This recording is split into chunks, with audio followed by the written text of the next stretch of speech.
panel titulado Dimensiones del Derecho al Consumo frente a las nuevas tecnologías. Antes de comenzar, quisiera, por supuesto, felicitar al Centro de Estudios de Derecho, Tecnología y Sociedad por el trabajo realizado a través de los profesores directivos de este centro, por supuesto, y de todo el equipo de trabajo que está detrás, el gran equipo de ayudantes que tienen y que hacen posible, en el fondo, este evento en paralelo, con varias mesas en paralelo, problemas técnicos que se pueden generar, pero, ¿cierto? Y que ha resultado muy exitoso. Así que muchas felicidades en primer lugar. Este panel estará integrado por doña Valentina Arriagada, un trabajo en coautoría con don Piero Rojas, ambos del estudio Bordol y Doren, doña Juana Buleje, de la Pontificia Universidad Católica del Perú, don Roberto Pinochet, docente de la Universidad de Talca, y también don Víctor Jaure. Vamos a comenzar con el problema técnico que tenemos ahí con el televisor, con las presentaciones de don Pinochet y don Víctor Jaure. Voy a presentarlos a continuación. En primer lugar, va a presentar la ponencia titulada Algoritmos opacos y crisis del dolo en la contratación digital. El profesor Pinochet, muy conocido, un profesor de Derecho Civil, muy conocido de la Universidad de Talca, es docente, tanto pregrado, posgrado, doctorado, ¿cierto?, de la misma facultad, director del Centro de Estudios sobre los Derechos de la Infancia y la Adolescencia, el CEDIA, y también es fundador del estudio jurídico Pinochet y Concha, abogados litigantes. Ha sido abogado integrante de la Corte de Apelaciones de Talca, pues árbitro también del sistema de resolución de controversias de NIC Chile, y bueno, su rol de abogado integrante también, algunos ha redactado fallos bien importantes en materia de consumo, así que feliz de tenerlo aquí el día de hoy. Adelante, profesor Pinochet. Muchas gracias. Agradecer aquí al centro la organización de este importante tercer Congreso de Derecho y Tecnología. Recordar nomás que yo hice mi tesis doctoral sobre la formación del consentimiento electrónico, dependiendo del año 2002, en Roca. Y ya el año 2002 había escrito algunos artículos sobre el rol de la voluntad en los sistemas informáticos expertos. Así que llevo veintitantos años aquí anticipándome algunas de las cosas que están pasando. Hoy he querido hacer el trabajo de comparar algunos algoritmos opacos y ver cómo funciona esto con la teoría del consentimiento y los vicios de la voluntad, si el esquema clásico sirve para reparar los problemas que se producen, porque en realidad cuando hay algoritmos opacos, realmente hay engaños. En algunos de ellos hay engaños deliberados y que calzan en toda su magnitud en la categoría de fraude. El problema es que hay opacidad algorítmica, el consentimiento se ve afectado y las categorías de la contratación clásica resultan insuficientes. Muchas veces el problema del consentimiento se va a desplazar al de la responsabilidad civil, como en los casos de inteligencia artificial. Pero el problema es que tampoco en la contratación por plataformas podemos quedarnos sin teoría de la voluntad y de las obligaciones, porque si no se nos acaba el derecho. Y la responsabilidad civil tampoco es un asunto nada de claro, porque la propuesta directiva fue retirada, porque en la IA generativa se va a producir el problema de la causalidad necesariamente en algún momento. No hay nadie que vaya a aceptar responsabilidad subjetiva sin causalidad. Y cuando los sistemas toman vida, hay que ver cómo vamos a hacer responder eh, eh, después. Entonces, el modelo clásico para la formación del consentimiento exige un dolo bilateral e interpersonal. En la realidad digital hay estructuras contractuales triangulares o poligonales. Nosotros al menos tenemos tres partes: el proveedor, la plataforma y el usuario o consumidor o comerciante, pero muchas veces en esta interfaz existen más partes. En el modelo clásico tiene que haber una maquinación imputable a una parte. Aquí hay un diseño algorítmico como mediador invisible. una relación contractual transparente, engaño vía arquitectura de interfaz, en la modelo clásico, engaño identificable y atribuible. En la realidad digital, imposible casi atribuir a una parte, identificar en cuál de los actores se ha producido el engaño, ¿no es cierto? Porque las plataformas tienden a decir en sede jurisdiccional que ellos solamente actúan como mediadores o canales, lo que los tribunales tampoco han aceptado, porque ellos tienen una serie de otras participaciones más importantes que esas. Entonces tenemos, ¿no es cierto?, alguna tipología de dark patterns, como la ocultación, la urgencia artificial, misdirección, interferencia de interfaz, obstrucción, acción forzada. Y vamos a ver algunos. Por ejemplo, la ocultación, ocultar, retrasar o distorsionar información que el usuario rechazaría si la conociera al contratar. En Amazon Prime, por ejemplo, prueba gratuita, cobro automático de 8,99 dólares al día 30, sin previo aviso, se suscribe la persona. En Booking también. Al checkout se agregan impuestos, cargo por servicio y tarifa de resort. La persona cree estar pagando 49 dólares y termina pagando 78. En Ryanair, seguro de viaje premarcado por defecto. El usuario debe deseleccionarlo activamente para no pagar. Esto compromete el elemento cognitivo del consentimiento. La información ocultada es determinante si sin ella el usuario no hubiera contratado. Escasez artificial, urgencia, crear presiones temporales o de disponibilidad que no respondan a condiciones reales de mercado para acelerar decisiones impulsivas. Booking.com, solo quedan 2 habitaciones, más contador regresivo de 10 minutos. En una investigación del año 2022, la verdad es que el stock era superior en el 90% de los casos. Ticketmaster, tu reserva expira en 8 minutos durante la selección de asientos, aunque el stock no cambia al vencer el plazo. Amazon, etiqueta solo 3 en stock, visible incluso cuando el producto tiene miles de unidades en bodega. O sea, si eso se hiciera en el mundo real, a lo mejor estaríamos hablando de qué acciones penales, además de las civiles, proceden. Pero aquí parece que en las plataformas engañar es gratis e impune. Misdirección, usar recursos visuales, lingüísticos o emocionales para desviar la atención hacia opciones que benefician al operador en detrimento del usuario. Por ejemplo, LinkedIn Premium, botón azul brillante, continuar con Premium. Enlace gris pequeño, no gracias, prefiero quedarme atrás. Ya, además, se trata al usuario como un torpe. O sea, una decisión es la inteligente y la otra es la tonta. Entonces, uno además se siente tonto. No prefiere, en otra, configuraciones de privacidad enterradas en 7 submenús. Aceptar todo en botón verde prominente versus gestionar en texto gris pequeño. Aquí se introduce una representación falsa en el elemento cognitivo mediante manipulación emocional. La maquinación no es verbal, sino arquitectónica. Interferencia de interfaz, técnicas de manipulación visual que privilegian opciones onerosas o invasivas mediante diseño asimétrico sin justificación de contenido. Por ejemplo, ejemplos reales, Google o Meta, sancionado el 2023, botón aceptar todas en azul destacado, rechazar requería 3 clics adicionales en menú secundario. Aplicaciones móviles, plan premium destacado con color sello más popular y tamaño mayor, plan básico en gris pequeño sin descripción. En Chile esto constituye una infracción al deber de información y transparencia del proveedor, ¿no es cierto?, de acuerdo al artículo 3b de nuestra Ley de Protección de Consumidores y Usuarios.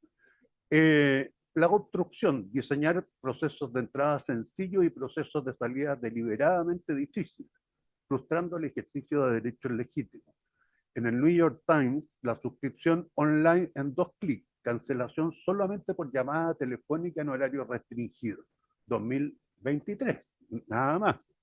Amazon Prime, ¿no es cierto? Cancelación, 6 pantallas, 2 pantallas de ¿estás seguro? Ofertas de descuento intermedias para confirmar bajas. Eh, en Chile se violenta con esto el artículo 16, ¿no es cierto?, G, de las cláusulas abusivas a través de este tipo de obstrucción, ¿no es cierto?, para cancelar una suscripción.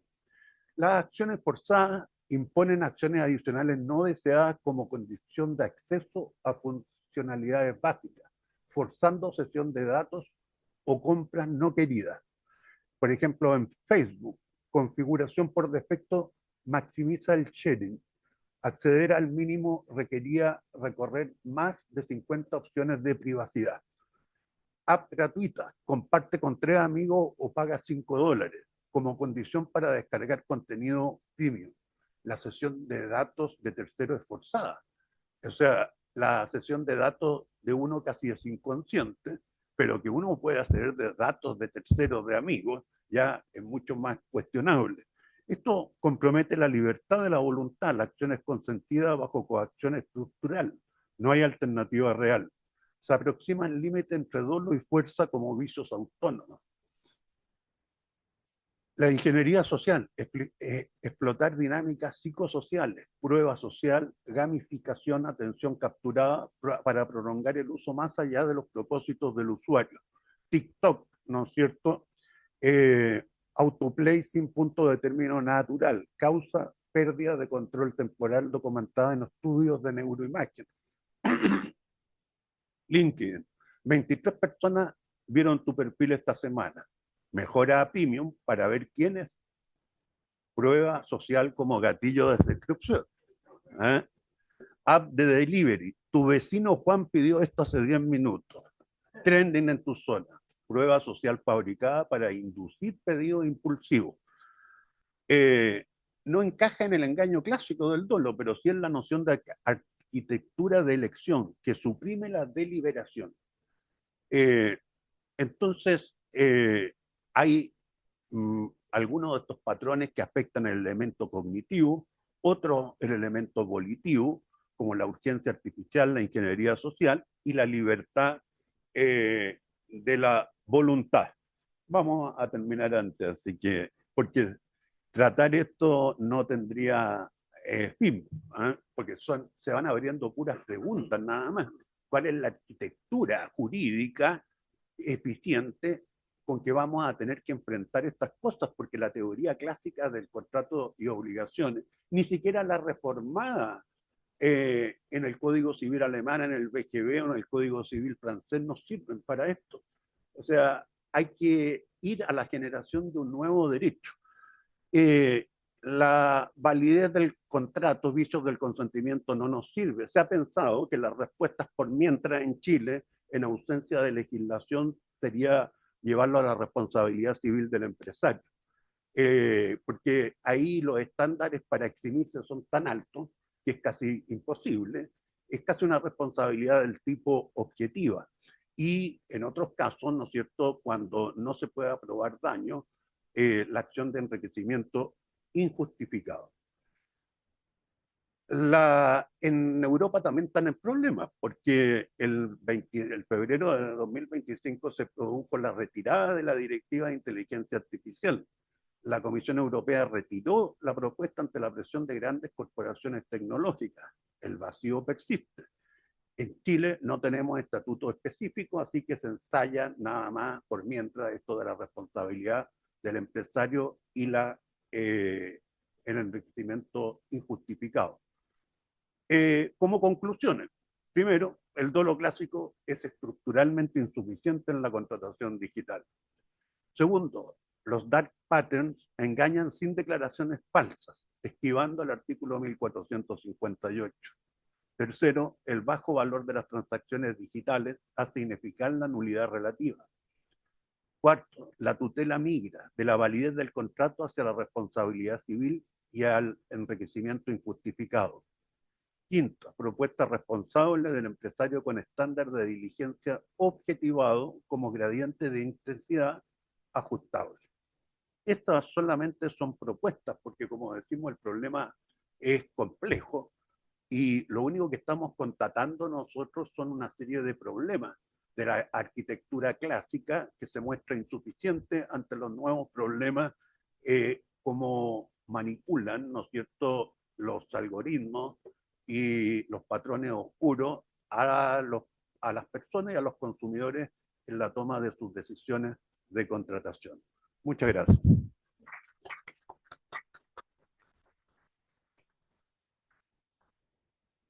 Muchas gracias, profesor Pinochet. Antes de continuar con la siguiente ponencia, les recordamos que quienes tengan preguntas pueden levantar su mano y el ayudante les va a entregar un papelito que va a ir recolectando las preguntas de a poco.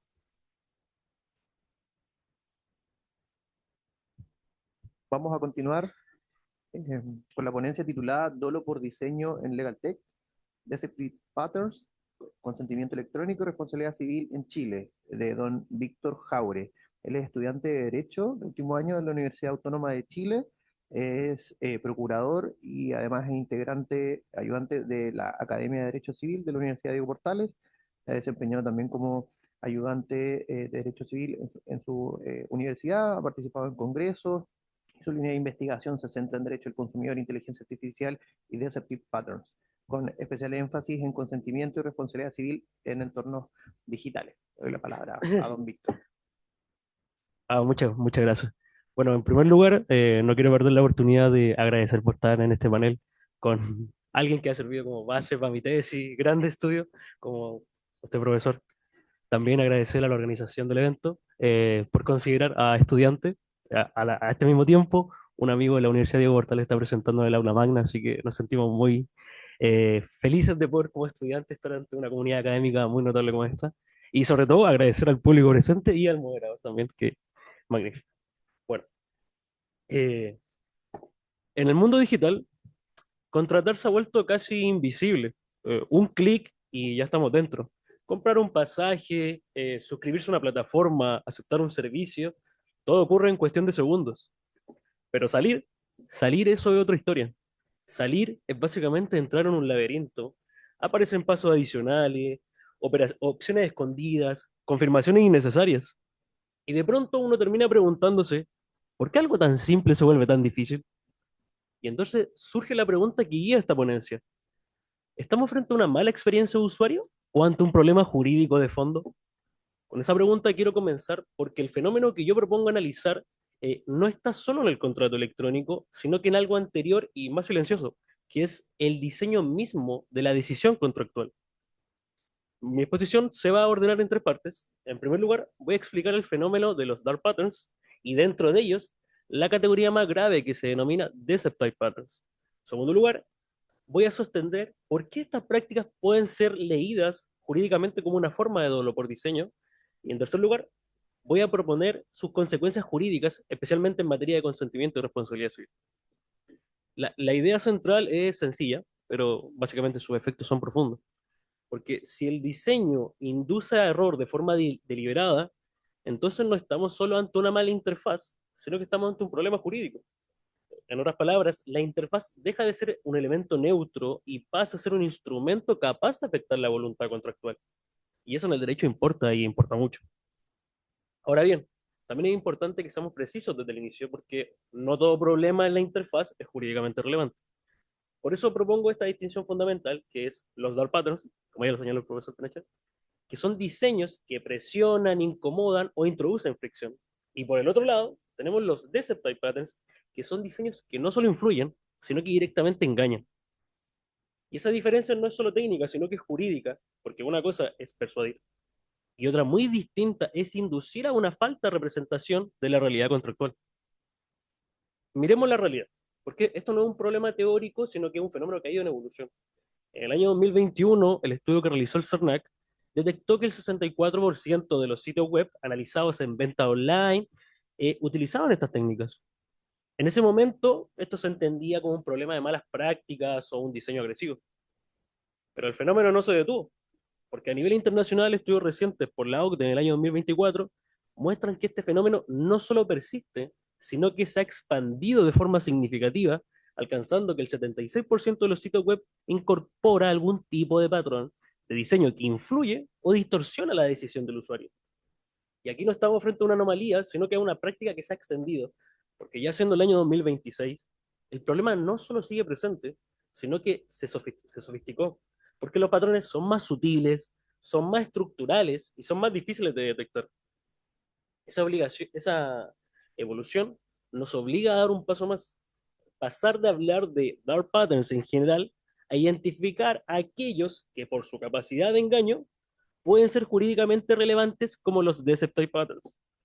Y mi propuesta es que en ciertos casos los deceptive patterns pueden ser comprendidos como una forma de dolo por diseño, no porque toda interfaz manipule, sino porque algunas están estructuradas deliberadamente para engañar. Y esto nos lleva a la pregunta clave. ¿Cómo probamos la intención en un entorno lleno de algoritmos? En el mundo físico, el dolo se busca en palabras, pero en el digital, la intención está en el código. Aquí herramientas como los test A/B o las métricas de comportamiento, si bien es cierto, estos van a dejar de ser una simple mejora técnica del marketing para convertirse en un indicio relevante de esa intencionalidad. Si los datos mostraban que un diseño inducía un error y aún así se implementó por su rentabilidad, estamos ante una maquinación documentada. Esto también eleva el estándar de la buena fe, porque en el entorno digital, actuar de buena fe ya no significa solo no mentir en el texto de un contrato, sino que significa no diseñar de manera engañosa. La buena fe hoy exige un deber de diseño leal, la obligación básicamente de no estructurar la interfaz para inducir errores previsibles.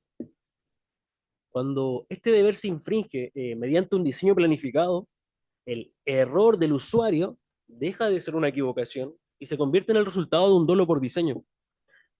Ahora bien, hay que ser muy puntual y preciso acá y decir que no todo diseño persuasivo es doloso. Eso es clave. Porque el comercio digital por naturaleza vive de persuadir, vive de resaltar beneficios y atraer al usuario. El problema jurídico surge cuando esa persuasión cruza la línea roja, cuando deja de informar para comenzar a deformar la decisión. Y si la mejora técnica que hablábamos antes se usaba para ayudar al usuario, eso es marketing lícito. Pero si se usa para explorar sus sesgos cognitivos y forzar un error, estamos ante el terreno de la ilicitud. Para distinguir esa frontera yo propongo tres criterios, que en primer lugar es la transparencia material, que es si la información relevante está efectivamente visible, comprensible y accesible, difícilmente puede hablarse de engaño. En cambio, cuando la información esencial queda escondida, fragmentada o desplazada a lugares poco visibles, el diseño empieza a afectar la libertad de decisión. En segundo lugar, tenemos la relevancia decisoria. No cualquier omisión o ficción tiene la misma gravedad.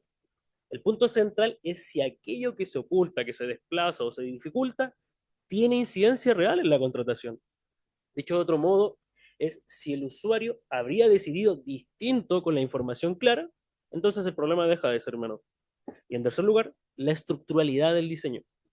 Un error aislado puede ser una mala práctica, pero cuando el patrón se repite, cuando la lógica de la interfaz empuja siempre en la misma dirección y cuando todo el recorrido está construido para favorecer la aceptación y dificultar la salida, ya no estamos frente a una casualidad, estamos frente a una arquitectura de decisión y eso lo cambia todo. Porque el derecho no sanciona la persuasión legítima, sino que sanciona el engaño estructurado. Por eso, la pregunta correcta no es si hubo una interfaz atractiva o rápida, sino que la pregunta correcta es si la interfaz en su diseño concreto respetó realmente la libertad de contratar. Y bueno, hay un contraste que ayuda a entender esto con más claridad, que es especialmente en el sector de la legal tech, donde el usuario no solo busca un servicio, sino que básicamente la seguridad jurídica. Pensemos en dos escenarios. En el primero, la plataforma es neutral, presenta la información de forma clara y el usuario decide libremente si contratar o no. Hay una relación de confianza respetada. Segundo escenario, la decisión está estructurada. La opción de contratar destaca en un botón brillante, mientras que las cláusulas de responsabilidad o los riesgos quedan relegados o fragmentados. Y aquí el proveedor instrumentaliza su superioridad técnica, porque el diseño ya no solo informa mal, sino que está orientando la decisión. Formalmente, en ambos casos hay un clic, pero materialmente no son lo mismo, porque en el primero, el usuario decide, pero en el segundo, el usuario está conducido a decidir. Y esa diferencia que parece sutil en la interfaz Es jurídicamente decisiva porque cuando se instrumentaliza la confianza para inducir un consentimiento que no habría existido sin esa trampa visual, dejamos de hablar de una mala experiencia y empezamos a hablar de dolo. Aquí es donde el artículo 1558 del Código Civil cambia radicalmente las reglas del juego, porque cuando logramos calificar estas prácticas como dolo, la responsabilidad del proveedor deja de ser ordinaria para volverse agravada. El deudor ya no puede ampararse en el límite de la previsibilidad. Al actuar con dolo, se le retira ese escudo jurídico y debe responder por todos los perjuicios que sean consecuencia directa de ese engaño. Esa diferencia es fundamental. En el régimen general de los contratos, la indemnización suele limitarse a lo que las partes pudieron prever al momento de contratar, pero frente a la maquinación digital, esa limitación desaparece para dar un paso a la reparación integral, porque no estamos hablando solo de restituir el valor de una suscripción o el costo de un servicio, sino que hablamos de una responsabilidad que abarca el daño emergente, el lucro cesante y de manera primordial el daño moral, porque cuando el dolo interviene en la formación del consentimiento, el daño no es solo patrimonial.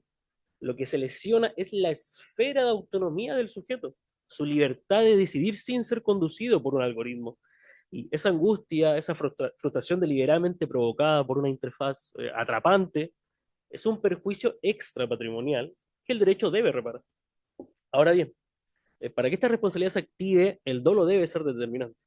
Y aquí el entorno digital nos obliga a evolucionar porque la determinancia no puede evaluarse como un hecho aislado o una simple mentira textual.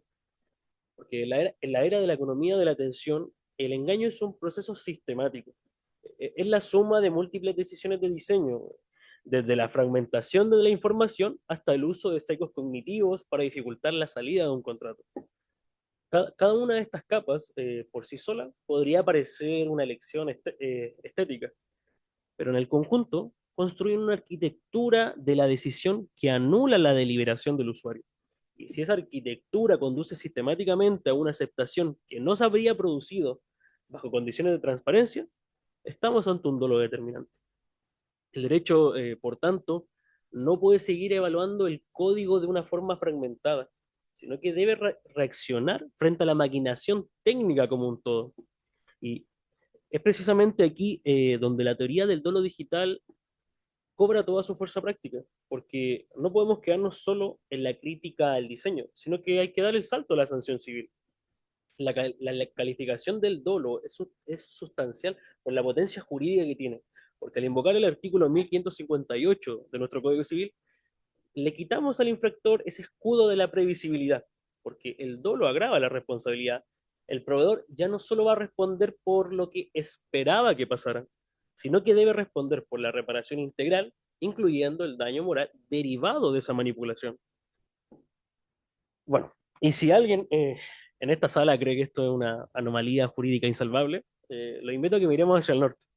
En diciembre del año 2022, la FTC, la Federal Trade Commission de los Estados Unidos, sancionó a Epic Games. No sé si alguno conoce el juego Fortnite. Bueno, Epic Games sancionó con 520 millones de dólares. Lo fascinante de esto no es solo la cifra, sino que el porqué. De esos 500 millones, 245 millones fueron destinados exclusivamente a reembolsar a usuarios víctimas de Deceptive Patterns. Aquí el regulador estadounidense no solo sancionó el error, sino que castigó directamente el engaño. Castigó la frustración deliberada y la manipulación de la voluntad. Bueno, aunque en el sistema anglosajón no utilicen el término daño moral, la magnitud de la sanción reconoce precisamente esa afectación a la libertad, a la paz mental del usuario, que nosotros bajo nuestra tradición civilista conocemos como daño moral. Y para concluir, este caso demuestra que el engaño por diseño es la maquinación del siglo XXI. Si el dolo ya no reside en la palabra, sino que en la arquitectura propia del código, el derecho no puede permitirse ser un analfabeto visual, sino que hay que aprender a leer la ingeniería de la decisión con la misma rigurosidad con la que leemos un contrato en papel.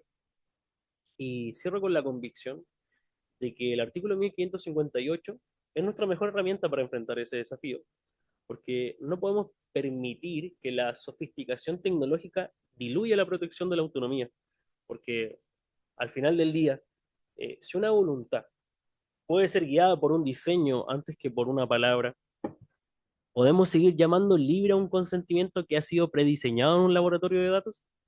Muchísimas gracias.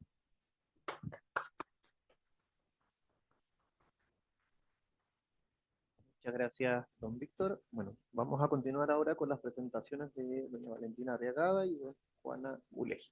Invitamos a pasar Nos adelante. cambiamos.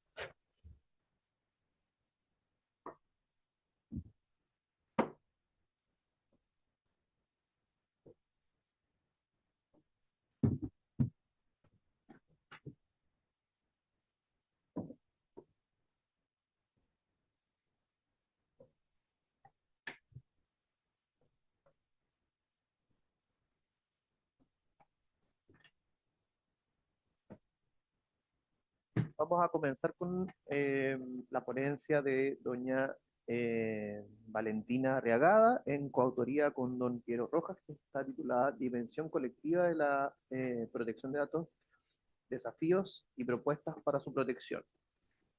Ambos son, Valentina y Piero son abogados de la Universidad de Chile. Valentina además cuenta con un diploma en protección de datos personales, es abogada asociada a las áreas de Derecho de Consumidor y Protección de Datos de Bordol y Doren Abogados. Además es ayudante del Centro de Estudios de Derecho, Tecnología y Sociedad, que es de la casa. Así que le doy la palabra a doña Valentina. Bueno, muy buenos días. Gracias, Diego, por la presentación. Quiero partir agradeciendo a las autoridades del Congreso, al Comité Científico, a todos los profesionales y estudiantes que han hecho posible esta instancia. También quiero saludar a los grandes panelistas con los que me ha tocado compartir este panel para hablar de dos áreas que se están relacionando cada vez más y que en el futuro esto va a seguir creciendo de cara a la nueva ley de datos, como son las áreas de consumidor y las áreas de protección de datos, ¿verdad? Y bueno, lo que yo quiero presentar hoy en esta ponencia se titula Dimensión colectiva de la protección de datos personales, desafíos y propuestas para su protección, que elaboré junto a Piero Rojas, que no pudo estar aquí hoy presente, pero que saludo y agradezco a la distancia por este trabajo colaborativo. En los próximos minutos lo que yo busco plantear y evidenciar es que existe un problema cada vez más relevante en el derecho de los datos personales, y es que quiero evidenciar que el derecho vigente está diseñado para resguardar los datos personales de las personas individuales, identificadas o identificables, pero que hoy en día y cada vez más la afectación de los datos personales de las personas puede darse a un nivel colectivo. No sé si... Okay. Bueno, como señalé y como veremos, sí, ay, ya, perfecto. Como señalé y como vamos a ir viendo, la regulación tradicional en materia de datos personales y que tenemos en Chile protege esencialmente al individuo, ¿verdad? Pero ¿qué ocurre cuando el daño afecta a grupos o categorías de personas sin siquiera identificarlas, a personas no identificables? Para acercarnos a una noción colectiva de este problema, necesitamos ampliar la manera en que pensamos la privacidad o la protección de datos. Yo sé que muchos me van a decir que son conceptos distintos, pero para estos efectos los voy a tratar como sinónimos. Y para ello podemos distinguir, al menos doctrinariamente, como ciertos conceptos que nos pueden acercar a una mirada de privacidad desde un punto de vista más colectivo que individual. Y la primera que tenemos es la privacidad grupal, que se refiere a cuando un grupo de personas comparte información íntima entre sus miembros, en cuyo caso la privacidad gira de todas maneras en torno al individuo y su derecho a controlar la información que comparte con su grupo. Luego tenemos otra mirada que es la privacidad organizacional, que hace referencia a cuando una entidad colectiva tiene interés en controlar la información sensible que genera el grupo al interior de la entidad.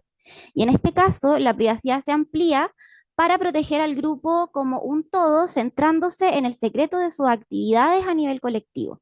Y acá la privacidad individual se subordina a la privacidad del grupo. Finalmente, tenemos otro autor que plantea una noción que se denomina privacidad del grupo, que es la que si bien sigue bien ligada a una mirada individual, como que nos permite acercarnos a esto que queremos plantear de una mirada supraindividual de la protección de datos, y que se refiere a la información que identifica y describe a un grupo con independencia de sus miembros individuales. Se entiende entonces que la privacidad actúa como una extensión de la información personal de los miembros que componen a este grupo. Y bueno, como les comentaba, esta noción sigue estando bien íntimamente ligada a lo individual, pero nos permite irnos acercando a esta noción colectiva que queremos abordar. Y bueno, esto nos lleva entonces a preguntarnos por qué es importante proteger la dimensión colectiva y avanzar en su protección. Y la respuesta a esa pregunta se vuelve apremiante cuando miramos cómo funciona hoy el tratamiento masivo de datos personales. Lo cierto es que a los responsables de datos personales ya no les interesa tanto perfilar a un cliente o a un ciudadano individual. Lo que buscan es descubrir las actitudes de grupos de individuos completos, segmentos de población a los que pueden asignar a una categoría y sobre los que se puede predecir un comportamiento futuro. Entonces, los contextos comerciales, de seguridad social, de salud, de políticas públicas, cada vez se toman más decisiones de este tipo sobre perfiles de grupos completos. Ya no es tan importante la individualidad, pierde relevancia, la individualidad pierde relevancia para quien trata la información. Lo que importa ya no es tanto quién tú eres, sino a qué categoría o grupo tú perteneces. Y esto nos lleva a cuestionarnos, por supuesto, si la regulación tradicional que protege al individuo en materia de protección de datos personales es suficiente para proteger a estos grupos frente a decisiones tomadas de esta forma. Para que esto no quede en abstracto, quiero revisar como de forma bien rápida algunos ejemplos que ilustran este tipo de afectación colectiva, donde variables que aparentemente pueden ser súper neutras, inofensivas, cuando las combinamos generan nuevas formas de discriminación sobre categorías completas de grupos. El primero es el caso de Google Ads, que se estudió en 2013, donde nombres típicamente asociados a personas afroamericanas generaban anuncios sobre obtención de antecedentes criminales y se les mostraba esta publicidad, y el algoritmo reprodujo aquí un sesgo racial sin que nadie lo programara explícitamente. Otro caso muy bullado fue en 2018, yo creo que muchos han escuchado este caso en Amazon, en donde un sistema computacional no seleccionaba mujeres para ciertos puestos porque había sido entrenado con datos de los últimos 10 años, en donde habían contratado sobre todo a hombres para estos cargos, entonces el algoritmo pensó que la mejor decisión era continuar contratando hombres. Y en estos dos ejemplos vemos que la variante que discrimina es súper fácil de identificar porque hay un componente racial y hay un componente de género, muy fáciles de ver, pero luego tenemos otros ejemplos que se vuelven un poco más opacos, en donde las variables son ahí un poco más tiradas de las mechas, por decirlo de alguna forma, pero que pueden generar un tipo de discriminación. Y acá, por ejemplo, tenemos que en 2014 se alertó, todo esto en Estados Unidos, que compañías de crédito negaban préstamos a vecindarios enteros, personas que pertenecían a vecindarios, utilizando la variable del código postal, sin analizar las condiciones de ninguna persona en particular. Otro ejemplo, en 2013 un estudio reveló que aseguradoras utilizaron más de 1.500 variables no médicas para predecir costos de salud y ofrecer seguros, y una de ellas era ver televisión en horario estelar, es decir, ver televisión de noche, un hábito, un estilo de vida de las personas, para predecir el costo de la atención médica de ese respectivo consumidor. Y otro caso es la aplicación Snapshot ofrecida por Progressive desde el año 2013, quien informa que ofrece un seguro automovilístico en función de la conducción real, cuya prima aumenta para quienes manejan de noche. Entonces acá la conducción nocturna es una variable que podría parecernos neutra, pero que puede perjudicar desproporcionadamente a ciertos grupos, porque si lo pensamos, no sé, por ejemplo, ¿quiénes son quienes más trabajan de noche? Por ejemplo, trabajadores de la salud, que muchas veces tienen turnos que trabajan en estos horarios. Entonces aquí hay una variable que nos puede parecer muy neutra, muy inofensiva, pero que puede generar un cierto tipo de discriminación. Y bueno, acá estos ejemplos ha llevado a la doctrina a la adopción del concepto de discriminación emergente, que es una forma de discriminación derivada de la utilización de atributos que a primera vista parecen inocuos, parecen inofensivos, pero combinados con otros atributos y de la forma que se están utilizando para categorizar a estas personas puede dar lugar a nuevas formas de discriminación. Y ahora, ¿qué ocurre cuando llevamos estos casos y tratamos de enmarcarlos en la normativa tradicional de protección de datos y en lo que tenemos en nuestras leyes, en nuestras normas de protección de datos. Es posible encontrar desafíos normativos y desafíos prácticos para poder abordarlos. En lo normativo, en primer lugar, encontramos trabas derivadas del ámbito de aplicación de la ley 19.628, tanto en su versión vigente como en su versión modificada por la ley 21.719 a partir de diciembre de este año, porque protege particularmente a las personas naturales identificadas o identificables. Entonces, si los grupos, como en estos ejemplos que vimos, no identifican a ninguna persona en particular, ese tratamiento podría quedar simplemente excluido de la ley en la mayoría de los casos. Lo segundo es la anonimización y herramientas similares. Si un responsable toma datos personales, los anonimiza y luego de anonimizados los utiliza para construir estas categorías, el tratamiento posterior escapa también a la protección que entrega la ley de datos personales.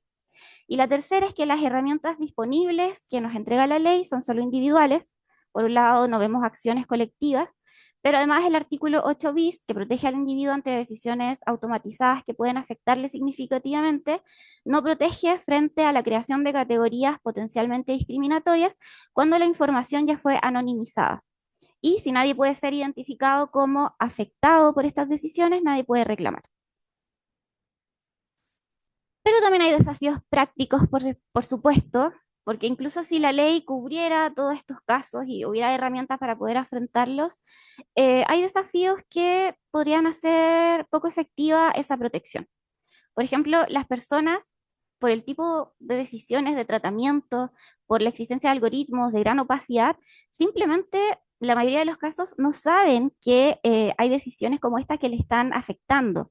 Es improbable que alguien sepa que pasó a integrar una categoría de riesgo en virtud de alguna de todas estas variantes, ya sean las más típicas o aquellas más dudosas o ingeniosas como la conducción nocturna.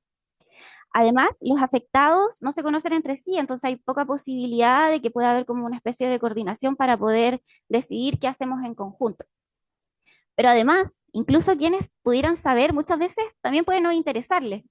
Yo creo que todos tenemos como esa impresión de que en Chile todavía falta mucho de que la mayoría de las personas tomemos como cierta conciencia de qué ocurre con nuestros datos.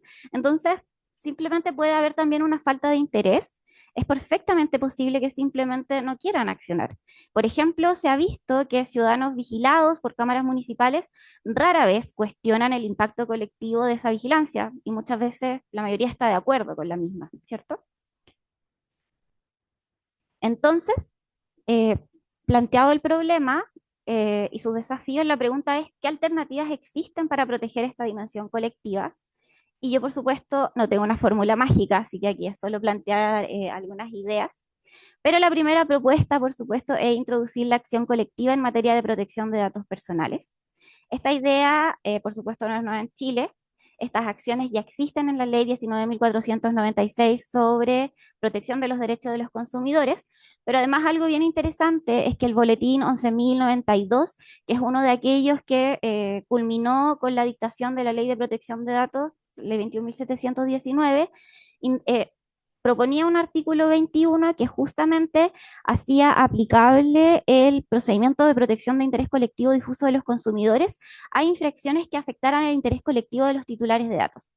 Sin embargo, esta norma fue descartada durante la tramitación porque se estimó, primero, que suponía una intromisión del CERNAC y segundo, y aquí es como bien problemático porque muestra harto esta mirada como bien individual que se tiene sobre la protección de datos personales, y es que se señaló que a diferencia de otros derechos fundamentales o de otros sistemas de protección jurídica, no se visualiza que existan intereses colectivos o difusos que requieran una tutela especial, ¿ya? Y como vimos en estos ejemplos, pudiese ser que esto esté un poco equivocado.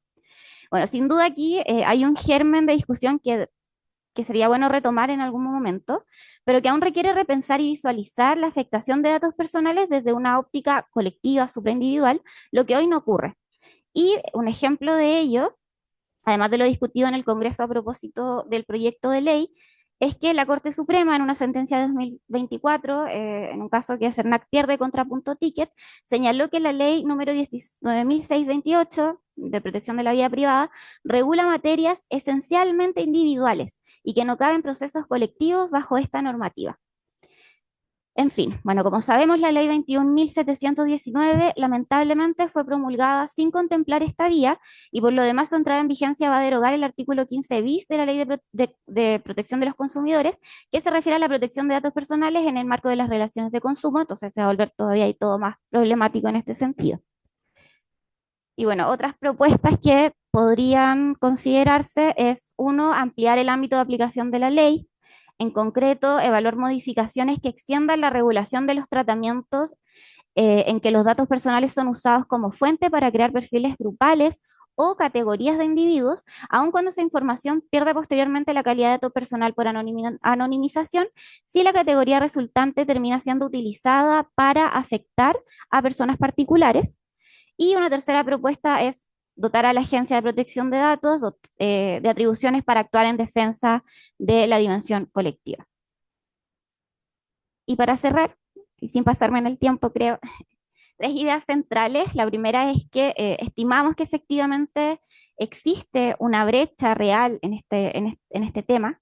La dimensión colectiva del daño en el tratamiento de datos no está cubierta ni por la ley 19.628 vigente, ni por la ley 21.719 que viene a modificarla, y que el daño grupal en efecto existe y que el derecho, los legisladores y la jurisprudencia que tenemos no está viendo este problema ni lo está abordando. En segundo lugar, este daño es imprevisible y hay variables como las que revisamos que podrían parecer inocuas, inofensivas, como el código postal, los hábitos de televisión, el horario de conducción de una persona, que pueden generar discriminación cuando se combinan y se aplican a ciertos grupos. Y finalmente, bueno, como vimos, algunas de las ideas que hemos planteado como soluciones requieren evaluar al menos tres alternativas. En primer lugar, la acción colectiva, que creo que viene siendo lo más importante y probablemente lo más efectivo a largo plazo, pero también evaluar quizás el ámbito de aplicación de la ley y las facultades que pudiera tener la agencia de datos personales en el futuro para proteger los intereses colectivos. Muchas gracias por su atención.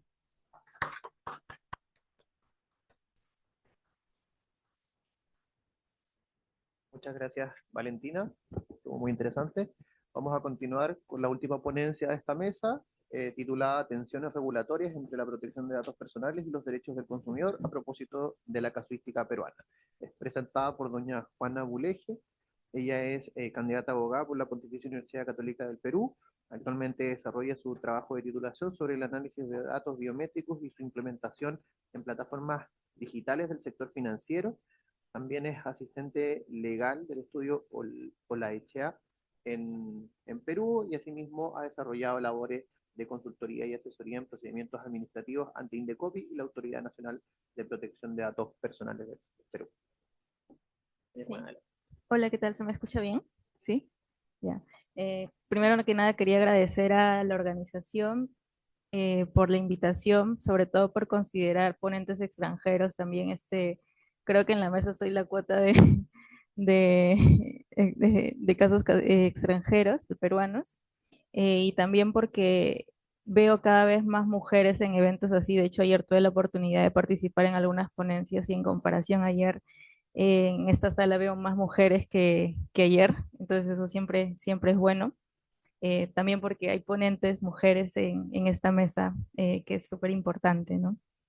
Bueno, voy a empezar con la ponencia. A ver,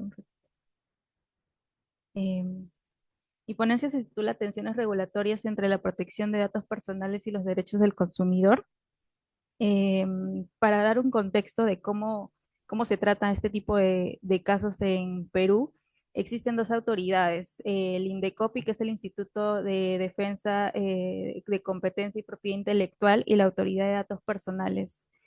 INDECOPI tiene facultades fiscalizadoras y sancionadoras a nivel de protección al consumidor, libre competencia y propiedad intelectual, mientras que la Autoridad de Datos únicamente tiene facultades fiscalizadoras y sancionadoras en materia de protección de datos personales.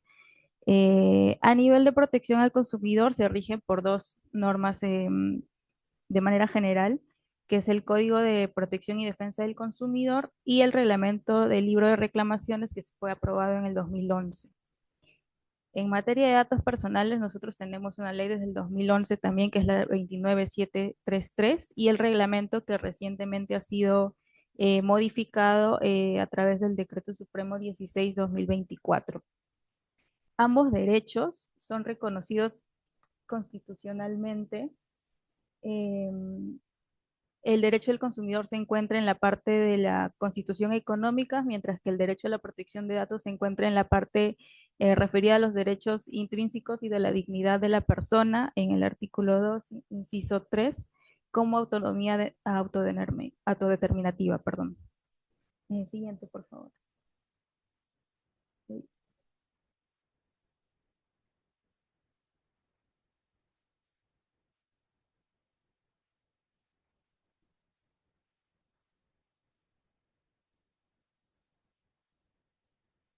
De internet. ¿Sí? Ya, yo sigo entonces. En materia de obligaciones, es la slide 5. En materia de obligaciones de proveedores a nivel de consumidor, tenemos el que se debe contar con un libro de reclamaciones físico o virtual. No es necesario que se establezcan por ambos canales, con uno de ellos dos basta.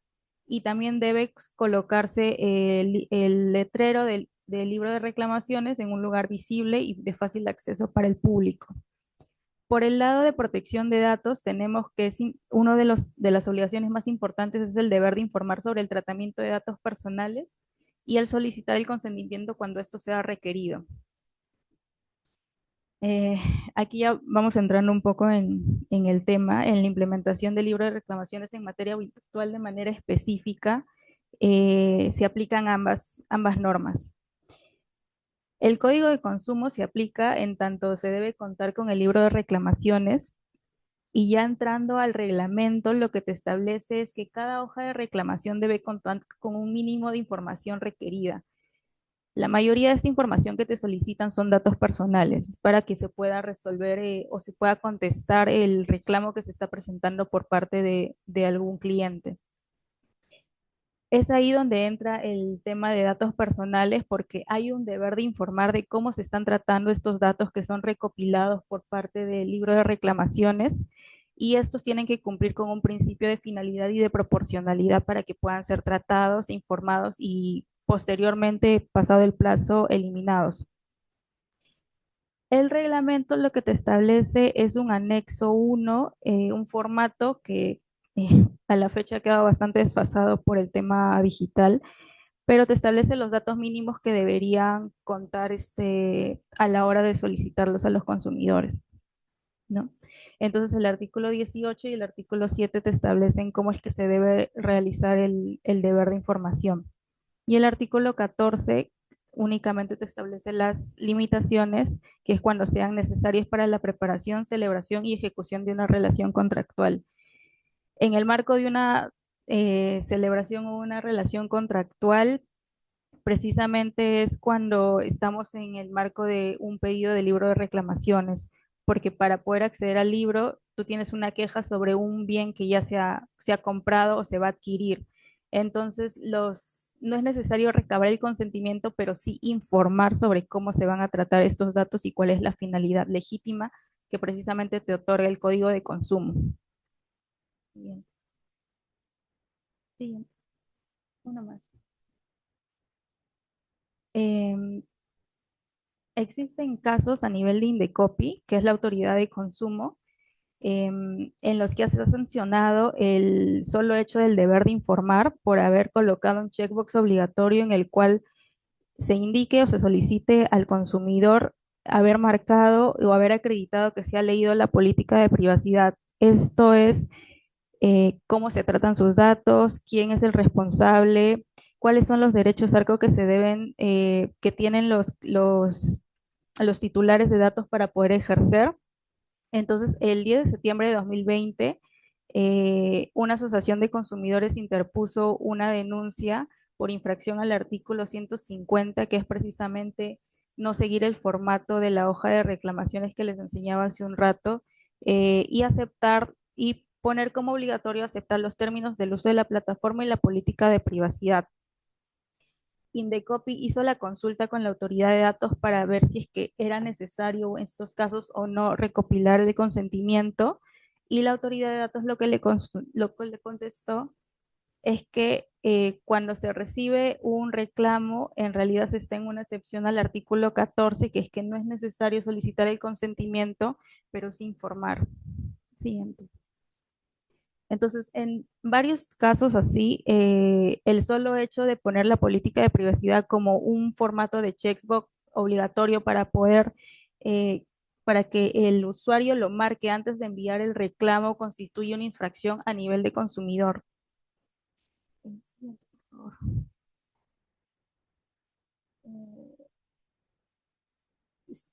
Ahí, ya. El caso de Boticas IP es bastante similar al anterior. Sin embargo, algo que lo diferencia es que en este caso la redacción que se utilizó fue dirigida a un consentimiento de manera previa, libre, expresa e inequívoca, lo que hacía que en realidad en el fondo no se esté solicitando únicamente, no se esté cumpliendo, perdón, únicamente el deber de informar, sino se esté solicitando un consentimiento que es precisamente lo que la autoridad de datos había indicado que no se podía hacer y por eso fueron sancionados. Puedes pasar hasta la slide número 21, por favor. 21, 22. Siguiente. Ya. Eh, este es un caso que estoy analizando para mi sustentación de informe jurídico para optar por el título de abogada, donde se mezclan los dos casos. Eh, a ver, la señora de iniciales CM interpone un reclamo, perdón, solicita un préstamo hipotecario para poder comprar un inmueble. 10 años después, cuando ya ha terminado de pagar su deuda, va al banco y solicita una carta de no adeudo por la cual se le acredite que ya no debe nada. El banco se niega a entregársela indicando que aún no debe, aunque aún debe algunas cuotas, pero que además si es que quiere hacer algún reclamo lo debería hacer por el libro de reclamaciones virtual porque no cuentan con un libro en físico. La señora va a su casa, abre su laptop, intenta ingresar un reclamo y se encuentra con esto que es que le piden que dos cosas que habilite su cámara para hacer un control biométrico o en todo caso que se identifique con el número y clave de una de sus tarjetas del banco. Sí, solo en esa pestaña. Seguidamente se le presenta un checkbox en el cual se le obliga a marcar que ha leído y aceptado el tratamiento de datos personales que precisamente en el ámbito de consumidores lo que es sancionado y es considerado un consentimiento expreso y se le solicita sus datos faciales biométricos. Siguiente, por favor. Ahora, ¿cuál era la finalidad o por qué el banco solicitaba la biometría facial? Esto se sustenta en la seguridad de la información y los productos financieros que ofrecen los bancos. De hecho, la información que trata un banco en comparación a otros sectores es bastante sensible y la normativa sectorial precisamente recogiendo esa sensibilidad es que requiere la validación de identidad en canales digitales de manera general. No especificas qué tipo de canales, pero de manera general señala que se debería solicitar la validación de identidad, lo que configurarían excepciones al consentimiento y por tanto solamente valdría o sería necesario un deber de informar. También se señalaba que los datos no son utilizados para otras finalidades como prospección comercial u de otra categoría. Simplemente la finalidad era identificar y asegurarse de que la persona que está interponiendo el reclamo era quien decía ser. Y que el tratamiento de datos biométricos cumplía con preservar la utilidad y la actualidad de datos personales que se recogen en el principio de calidad establecido en la ley. Siguiente, por favor. No, el anterior. Al respecto, el sistema financiero tiene una resolución, un reglamento, perdón, de gestión de seguridad de la información y ciberseguridad. El artículo 18, como pueden ver ahí, explica o especifica que se debe verificar la identidad de cada usuario y tomar medidas necesarias para reducir la posibilidad de suplantación de identidad en canales digitales. Una de las formas que se establece en este artículo es que el usuario tiene que acreditarse mediante características biométricas. Entonces, en base a la reglamentación del sector financiero, sí habría una habilitación para que se pueda eh, solicitar los datos biométricos en un canal digital como es el libro de reclamaciones virtual, sin que sea necesario solicitar el consentimiento. Siguiente, por favor. Eh, Esto en contraposición a lo que señala el Código de Consumo. Aquí es que viene el tema, porque en realidad el Código de Consumo no te establece un límite, pero sí los requisitos o los datos mínimos que tú debes solicitar. No dice nada de biometría porque en realidad el código nunca se puso en ese supuesto en el cual iba a avanzar tanta la tecnología y iba a ser necesario acreditar la validación de identidad para que no hayan supuestos de suplantación, pero sí hay una norma a nivel ya más sectorial en el sistema financiero que se ha puesto en esos supuestos. Por lo tanto, deberían concordar la normativa del artículo 5 con lo que establece el reglamento del sistema financiero para poder validar la identidad y que no haya en realidad sanciones por ambos lados. Y a pesar de que hay una habilitación legal en el sistema financiero, la autoridad de datos decidió sancionar esto, indicando que se requería el consentimiento de los titulares para este tratamiento al ser datos sensibles y realmente no tomó en consideración que había una habilitación legal e incluso, si es que recuerdan los primeros casos que les iba explicando, el checkbox por parte de Indecopi era considerado como un consentimiento y este consentimiento o esta decisión se basó en oficios que emitió la autoridad de datos a pedido de Indecopi. Y ahora en este caso lo que está haciendo es que no considera el checkbox que se marcó precisamente al inicio para poder presentar el reclamo como un consentimiento, sino únicamente como un deber de informar. Siguiente.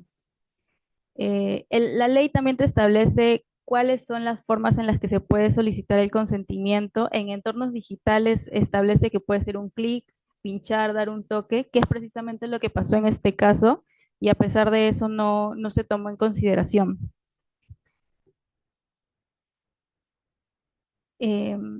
Sí, entonces algunas de las consideraciones no tomadas por la autoridad de datos es que existía una habilitación normativa a nivel sectorial para empresas del sistema financiero en materia de seguridad, que el consentimiento puede ser tratado de manera distinta en canales digitales a través de un checkbox.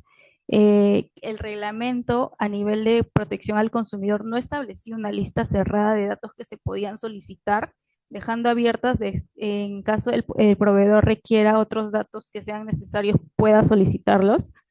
Y tampoco toma en consideración que el manejo de la información en el sector financiero puede justificar la implementación de medidas de seguridad mucho más estrictas.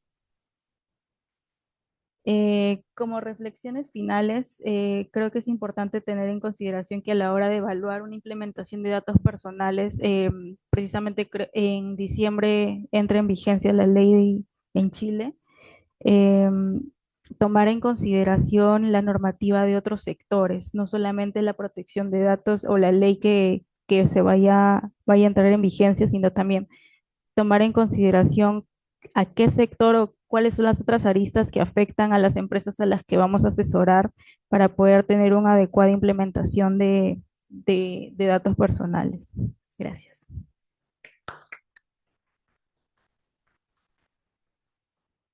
Muchas gracias, doña Juana. Vamos a ahora entonces a pasar a la última etapa de esta mesa. Recuerden que si quieren realizar alguna pregunta, pueden levantar la mano y les van a entregar un papel para revisar las preguntas.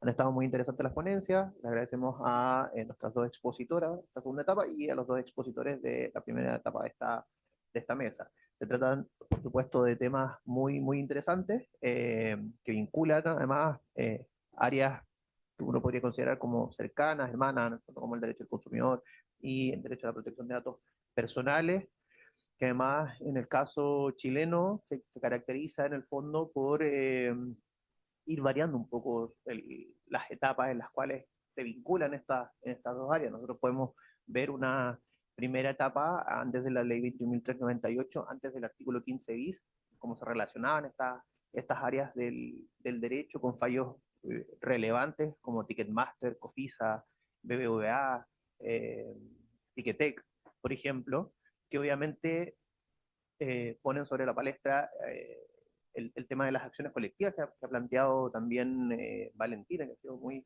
interesante.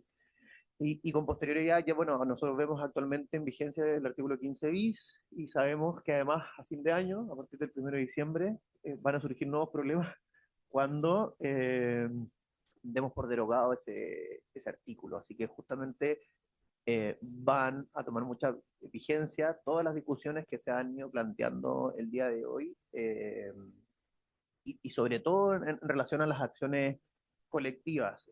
Y ahí en el fondo también va a ser complejo determinar quién puede presentar acciones colectivas. La agencia, por ejemplo, como sucede en consumidor, el CERNAC presenta acciones colectivas. Eso ha generado debate, obviamente, a nivel en el Tribunal Constitucional. Y además vamos a continuar teniendo el debate en torno a lo que sucede con el artículo 2 bis. Entonces son dos áreas muy importantes del derecho que se cruzan, obviamente, y eso hace también que las agencias se terminen cruzando. Respecto a las primeras dos presentaciones, también han estado muy interesantes en relación a los dark patterns, y ahí como reflexión y tal vez como pregunta o dejar plantear mientras avanzamos en las otras dos, o sea, mientras avanzamos en las demás preguntas, quería comentarle, sabemos en el fondo que estos dark patterns afectan los derechos de los consumidores, pero se alejan mucho de las prácticas comerciales que nosotros podemos observar en el comercio tradicional. O sea, no vemos ocultamiento de stock, por ejemplo, en el comercio tradicional. No concurrimos a un local comercial y nos dicen como, bueno, estos son los últimos productos, o no tenemos dificultades para dar por terminado un contrato, por ejemplo, de productos y servicios financieros. Si quiero terminar con mi cuenta corriente, ¿cierto? Puede tener todas las facilidades en el banco para poder hacerlo.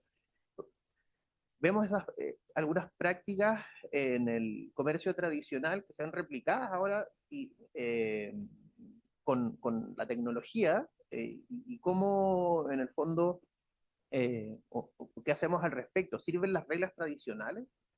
Las reglas que ya ocupamos para el comercio tradicional sirven para enfrentar en el fondo estos nuevos desafíos que se generan a partir de estas nuevas prácticas en el comercio digital, como el uso de dark patterns, afectaría, por ejemplo, al derecho a la libre elección, por ejemplo, del consumidor.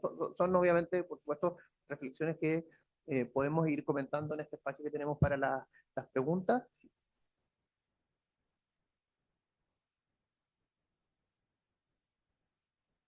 Sí.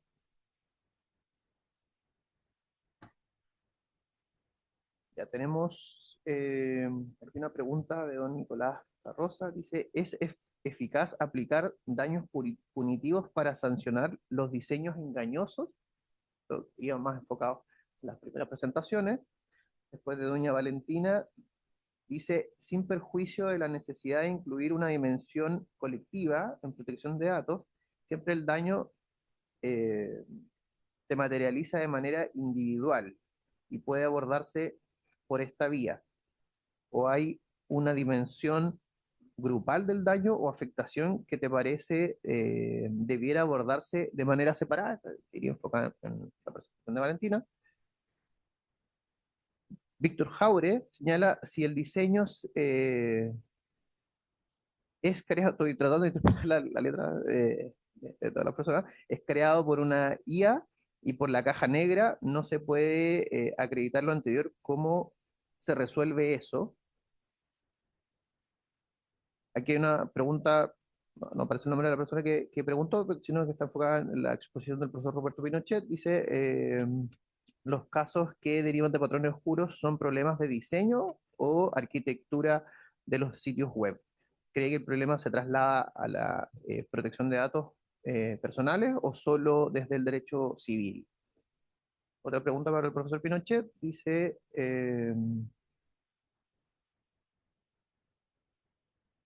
no, no logro entender lo que señala ahí.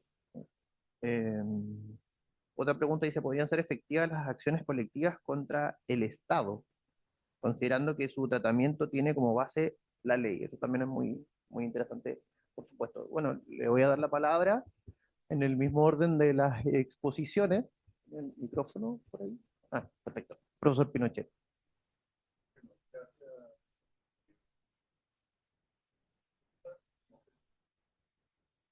¿Tienes No, dónde? ahí sí. Ahí sí. Gracias por todas las preguntas. Parece que el tema despierta interés.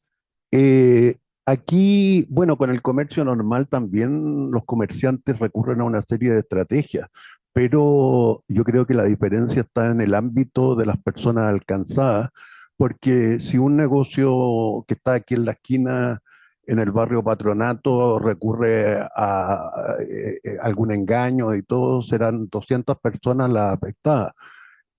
A través del comercio electrónico pueden ser miles de personas y no sabemos nosotros tampoco la protección de niños, niñas, adolescentes, hay una serie de otros aspectos involucrados. En un comercio normal, por ejemplo, no se le va a poder vender a un niño que ande solo, digamos, sería inmediatamente fiscalizado. Y la fiscalización del comercio normal existe. O sea, existe por carabineros, existe por inspectores municipales, pero la comercialización por plataformas muy poco. Entonces, se trata de abordar un nuevo problema que tiene otras dimensiones de las del comercio normal. Respecto de los daños punitivos, yo soy totalmente contrario, porque mi directora de tesis en Carna Roca dice que los daños punitivos son un reflejo del poco desarrollo de la responsabilidad civil. La responsabilidad civil partió como una responsabilidad penal y los daños punitivos tienen el problema que entramos al derecho sancionador. Y cuando entramos al derecho sancionador, entramos a todas las garantías del debido proceso en materia penal, el estándar de prueba de fuera de toda duda razonable, entramos al Pacto de San José de Costa Rica y el defensor tiene muchas más armas. Por ejemplo, la responsabilidad civil médica funciona mucho más que la responsabilidad civil penal por los estándares de prueba y porque acá no están comprometidos sanciones. Entonces, dentro de los dogmas de la responsabilidad civil continental está el hecho de que la reparación se mide única y exclusivamente por la extensión del daño y jamás por la intensidad de la culpa. Entonces, a mí no me parece una buena idea introducir, además del intento que no me parece bueno de los pocos daños punitivos que existen en nuestra ley del consumidor, esa vía. Eh, Recordemos que la ley del consumidor tiene un área infraccional y un área civil, y se pueden ejercer ambas acciones. Yo no veo la conveniencia de confundir los planos.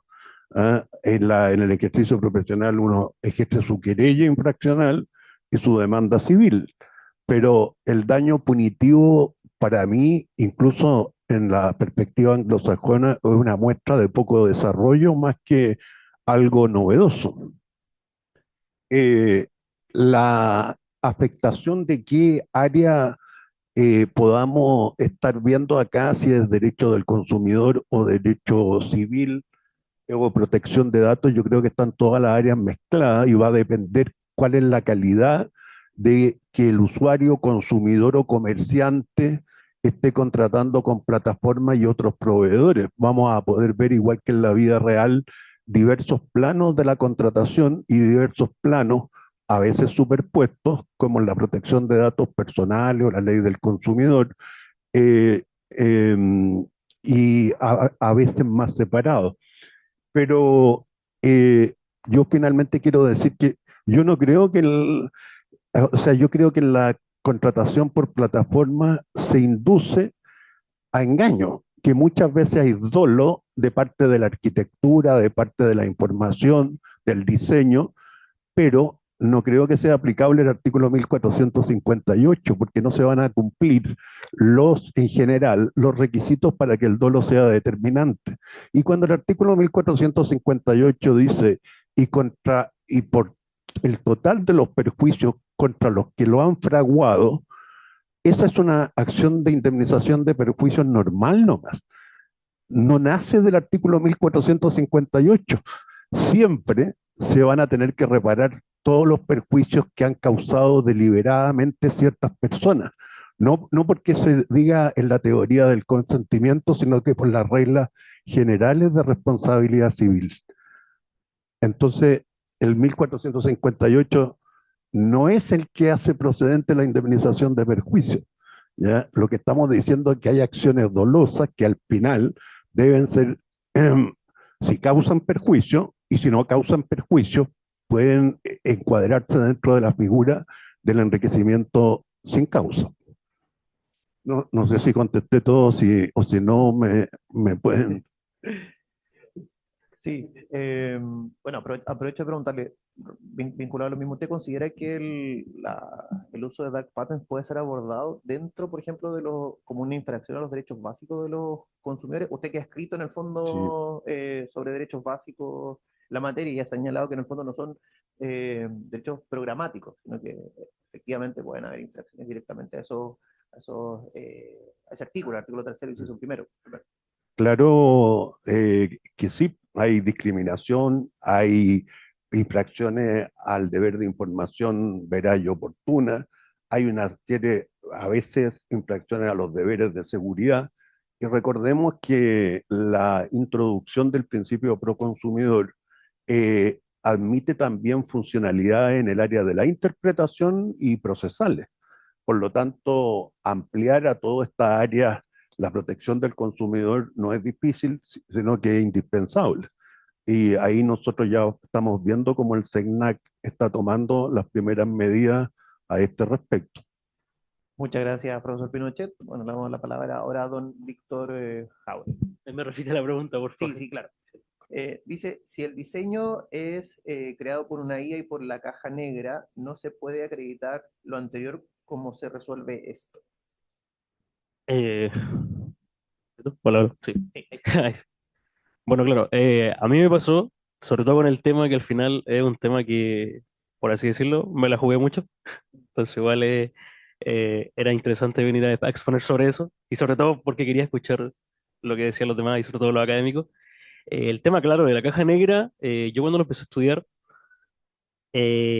veía que la caja negra iba a hacer que, claro, la maquinación fraudulenta que yo estaba postulando se iba a ver oculta, entonces igual era un problema complicado. Yo trataba de asimilar que al final de cuentas, aunque está la caja negra, uno lo que tenía que ver era lo producido externamente por el dolo. Pero ahí también venía la forma de poder probar de que efectivamente sí podría ser dolo. La lucha que yo tuve mucho entre el 1458, que habla del dolo, como dice el consentimiento, tiene que ser determinante y todo. Yo traté de irme por el 1558 para hablar de una responsabilidad agravada, a ver si se podía lograr encajar eso. Pero primero que todo, agradezco lo que dijo el profesor Pinochet, porque a mí me sirve mucho para estudiar de este tema. No, para nada me considero un recién estudiando para todo esto, así que eso es lo que les voy a contar. Voy a seguir investigando más sobre el tema, pero feliz de eso. Muchas gracias, don Víctor. Bueno, ahora le doy la palabra a doña Valentina. Ya respondo súper rápido en atención al tiempo. En cuanto a la materialización de los daños como a nivel individual o colectivo, yo creo que acá el mejor ejemplo es lo que ya tenemos en materia de consumo. El daño se puede materializar de forma individual, hay acciones individuales, pero cuando ese daño se multiplica y vemos un grupo completo de personas identificadas o no, que pueda estar sufriendo la misma afectación, la ley de consumo entrega herramientas, entrega acciones en defensa del interés colectivo de los consumidores cuando estos consumidores pueden ser identificados y hay una materialización individual también ahí del daño, solo que hay una herramienta para accionar de manera colectiva, pero también tenemos acciones frente a una afectación de intereses difusos, en donde no siempre podemos identificar a priori y con exactitud a todos los consumidores que fueron o que sufrieron un perjuicio. Y creo que acciones como estas, y ahí ya también hay como un tema de decisiones legislativas que se deben tomar, pero este tipo de acciones que hay en materia de consumo podrían replicarse en materia de datos personales, con matices, por supuesto, dependiendo por las diferencias que puedan haber entre ambas áreas y ambas normativas, pero definitivamente pueden haber situaciones en que los daños no siempre se materializan a nivel individual o más bien a nivel de personas identificadas necesariamente, ya como lo vemos también en materia de consumo. En cuanto a las acciones colectivas contra el Estado y considerando que el tratamiento tiene como base la ley, bueno, más allá de que la base de licitud de acá sea justamente una habilitación legal, de todas formas hay que cumplir con todas las demás obligaciones, principios y en suma puede haber un tratamiento ilícito de datos personales más allá de la base de licitud. En cuanto a si se puede accionar o no de manera colectiva, qué difícil la pregunta en realidad, no me había puesto a pensarlo. No sé si soy la mejor persona para responder esa pregunta, probablemente quizás hay temas como de responsabilidad del Estado que podrían aplicar en caso de que la decisión pudiese generar responsabilidad, obviamente, de algún organismo del Estado, pero en realidad no me aventuraría a dar como alguna respuesta concreta. Me parece muy, muy interesante en todo caso. Me voy a quedar pensándola. Muchas gracias. Muchas gracias, Valentina. Bueno, esas fueron las preguntas dirigidas a 3 de nuestros 4 expositores. Le brindamos un aplauso a todos. Felicitamos a todos porque han estado muy interesantes y particularmente a aquellos que además son estudiantes, entonces se presentan aquí ante un público de profesores y abogados muy destacados. Buenas tardes.